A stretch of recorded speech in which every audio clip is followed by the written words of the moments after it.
Operadors de proximitat. Scopus permet utilitzar altres tipus d'operadors per tal de millorar la cerca. Per conèixer-los, hauríem d'anar a la secció de Search Tips, l'apartat Searching for a Document,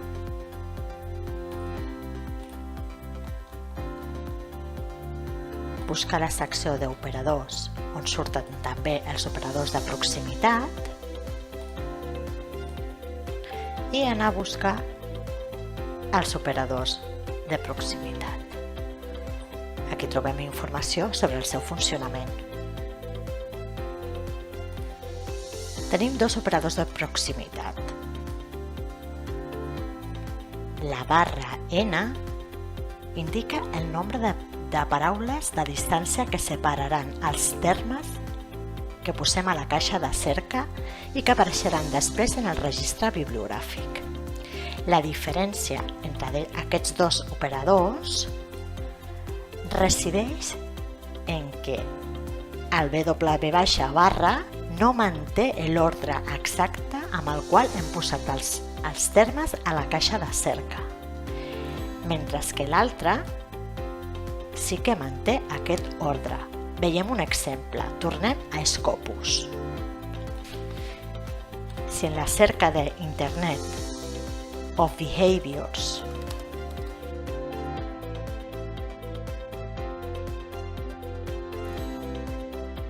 en lloc de l'off posem a l'operador de proximitat W-2, farem una cerca en el qual Internet and Behaviors estiguin separats només amb dues paraules, independentment de l'ordre amb el qual jo he posat aquests dos termes dins d'aquesta caixa de cerca. Donem a Search.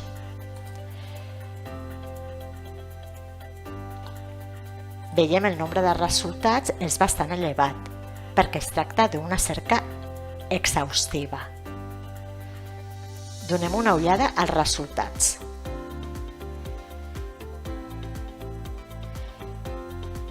En aquest primer registre veiem que Internet va davant de Behavior, tal com ho he posat a la caixa de cerca, però amb una distància de dues paraules, Based and Cognitive. Busquem un registre en el qual Internet i Behavior no surtin en aquest ordre. En aquest registre ja trobem aquesta casuística. Behavior apareix abans d'Internet, però amb una paraula de distància.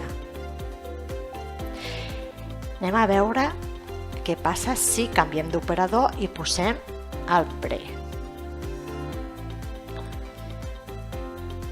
Com veiem, el nombre de resultats ha disminuït perquè al mantenir l'ordre exacte dels dos termes, la cerca és més restrictiva.